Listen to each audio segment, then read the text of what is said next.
গাঁও নৱ বৰুৱা ঘৰৰ পৰা এডাল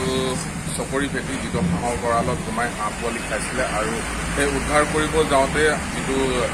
লোহাৰ জালি থাকে সেই জালিত সাপটো লাগি থকাৰ কাৰণে তাৰ যিটো স্কিন থাকে সেইটো আঁতৰি গ'ল আৰু সেই আঁতৰি যোৱাৰ কাৰণে সাপডালক লৈ আনি ডিএফঅ ছাৰকো অৱগত কৰা হ'ল আৰু যিটো Himashree Das doctor veterinary doctor হয় তেওঁক মাতি কিনে আমি ডিব্ৰুগড় কলেজৰ প্ৰফেচাৰ ৰাজীৱ ৰুদ্ৰ তাৰিয়াং ছাৰৰ সহযোগত আমি সাপডালক যিটো ট্ৰিটমেণ্ট দিব লগা আছিলে ট্ৰিটমেণ্ট দি মেলি